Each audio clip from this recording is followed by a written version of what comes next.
Não, inclusive, a gente poderia até ver a nota do PCO para ficar A gente escreveu uma nota que vai explicar para certinho. explicar direitinho o que a gente defende, porque o pessoal fala o que quiser, né? Na escala 6 por 1, já saíram falando que a gente era contra diminuir a escala. Né? O pessoal A pessoa perde a cabeça. o pessoal também. perde a cabeça. Eles não debatem, não entram na questão, não entendem nem o que o pessoal estava falando.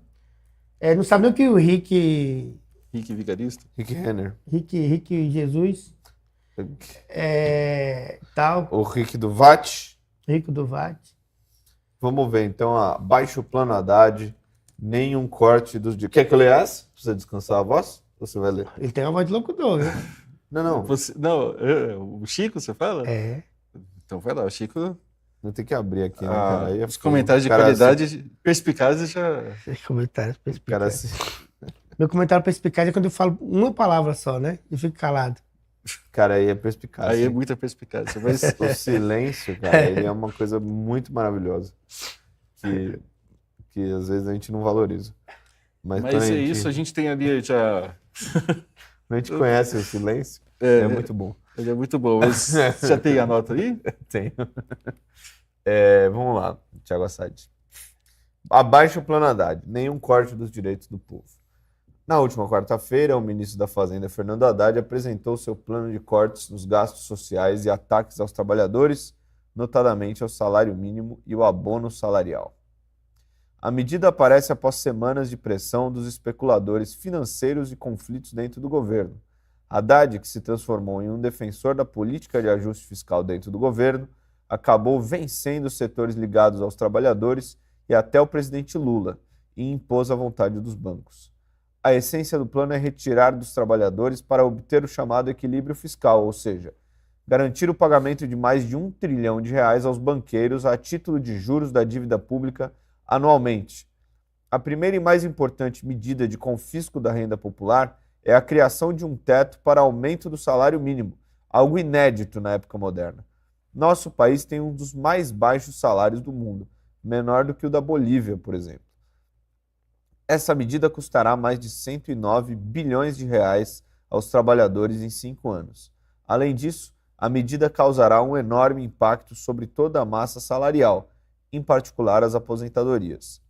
O ministro das Finanças quer que esse miserável pagamento não cresça mais do que 2,5% ao ano, podendo crescer ainda menos. Este plano exige também que o abono salarial, um auxílio dado aos trabalhadores que recebem até 2 salários mínimos no valor de um mínimo salário mínimo ao ano, seja restrito a apenas aqueles que ganham até 1,5 vezes o salário mínimo.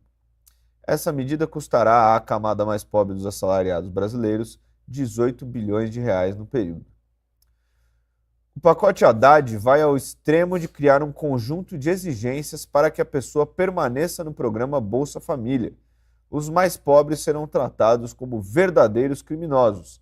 Será exigido que todos os beneficiários sejam obrigados a atualizar, leia-se refazer, o cadastro no programa a cada 2 anos, quer também obrigar a ter biometria cadastrada para poder receber um benefício social. Como se não bastasse, planeja exigir a medida vexatória de que alguns beneficiários tenham que ser cadastrados em suas casas para uma vistoria antes de receber o benefício, tudo em nome de combater fraudes. Como esta medida acabará expulsando milhões dos beneficiários do Bolsa Família, o plano prevê um confisco de mais 35 bilhões de reais neste mesmo período. Durante o mandato de Bolsonaro foi feita a mesma coisa. Citamos aqui o assertivo comentário feito à época por Tereza Campelo, ex-ministra de Dilma. O que é fazer triagem dos beneficiários? Triagem é mudar o conceito, mudar as regras, para enxugar, para diminuir. Haddad propõe que idosos na situação de miserabilidade, bem como deficientes, autistas e outros doentes crônicos, passem por um verdadeiro calvário para receber o BPC, Benefício de Prestação Continuada, que é de um mísero salário mínimo por mês, para aqueles que não podem trabalhar ou não conseguiram receber aposentadorias, dadas as inúmeras reformas da Previdência. Centenas de milhares de desamparados perderão este magro benefício. Com o Plano Haddad, planeja-se adotar, inclusive, o método historicamente criticado pelo movimento sindical de obrigar os doentes a passar por uma verificação pelo INSS para receber o benefício, mesmo que já tenham recomendação médica para receber. Esse sistema é feito não com o objetivo de estabelecer necessidade médica, mas para excluir doentes do acesso ao benefício. Essa camada de atingidos pelo pacote é de pessoas sem qualquer condição para trabalhar. Pressionado pelos setores ligados ao povo dentro do governo, anunciou-se uma extensão da isenção do imposto de renda para aqueles que ganham mais de R$5.000. Essa medida, a única positiva do pacote, é profundamente insuficiente. Não cobre nem a defasagem da tabela que ocorreu desde o golpe de 2016, levando-se em conta a inflação e o aumento do salário mínimo. O que temos aqui é um reajuste muito protelado da tabela do imposto de renda e a proposta do Plano Haddad é adiar essa medida por mais um ano. A isenção até R$5.000 nem mesmo cobre o mero reajuste pela inflação e pelo aumento do salário mínimo ocorrido no período pós-golpe de 2016. Lula, na campanha eleitoral de 2022, propôs a isenção não de até R$5.000, mas de 5 salários mínimos. Eu defendo que quem ganha até 5 salários mínimos não deva pagar imposto de renda. Veja, aspas, né, do Lula, na reportagem da Veja, do dia 11 de abril de 2022. Mesmo essa medida terá de ser votada apenas depois dos cortes, ou seja, o plano propõe primeiro tirar e depois, se o Congresso aprovar, dar algo que é manifestamente insuficiente.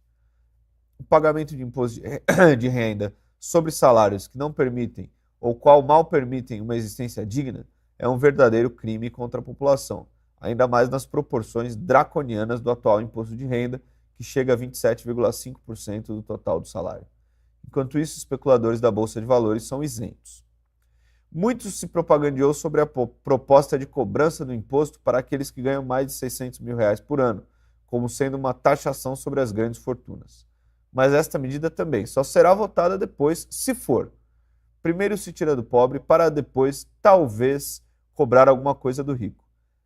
Ainda que aprovada, a medida busca apenas fazer com que os bilionários paguem 10% de imposto de renda, quando os assalariados que ganham mais de 2 salários mínimos pagam 15%. Os formuladores do Plano Haddad eram contra até mesmo essa esmola. O plano apresenta ainda cortes no orçamento da saúde e da educação, ou seja, nas condições de vida do povo pobre e trabalhador.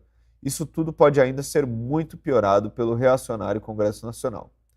Enquanto se lança esse ataque contra o bolso do povo, o pupilo de Haddad no Banco Central, Gabriel Galípolo, aprovou, junto com o bolsonarista Campos Neto, em uma canetada, dar mais de R$50 bilhões aos banqueiros, com apenas 2 aumentos da taxa de juros. As medidas e a condução de Haddad na economia são inaceitáveis. São, na prática, um plano antitrabalhador. Lula elegeu-se com o refrão de "é preciso colocar o pobre no orçamento". O pacote está excluindo ainda mais o pobre do orçamento. É preciso mudar completamente de curso. O nosso partido apoiou a eleição do presidente Lula. Não nos arrependemos, vemos as dificuldades que ele enfrenta, mas não há dificuldade alguma que justifique permitir que Haddad e a equipe econômica da chamada Frente Ampla realizem ataques às condições de vida já precárias da classe trabalhadora brasileira. É preciso também que os setores ligados aos trabalhadores que apoiam o governo entendam o risco dessa política. É o caminho mais rápido para desmoralizar o governo diante das massas, precipitar um novo golpe ou até o que seria ainda mais desastroso, entregar as eleições para a extrema-direita e o imperialismo. Ao permitir o Plano Haddad, o governo confunde os trabalhadores, acaba por ensiná-los que não há grande diferença entre Lula, Bolsonaro e Fernando Henrique Cardoso, e essa é uma confusão perigosa. Aos companheiros da CUT, central sindical da qual fazemos parte, e todos os companheiros da esquerda, inclusive do PT, fazemos um chamado. É preciso repudiar o Plano Haddad, exigir a sua retirada. Combater a política neoliberal de Haddad não é enfraquecer o governo Lula, é tentar salvá-lo. Se a esquerda e as organizações dos trabalhadores apoiarem este pacote, ficarão desmoralizadas e isso fortalecerá a extrema-direita e o imperialismo. Se o derrotarmos, abriremos caminho para uma libertação do governo do jugo do mercado financeiro. O Partido da Causa Operária chama a combater o ataque de Haddad contra os trabalhadores.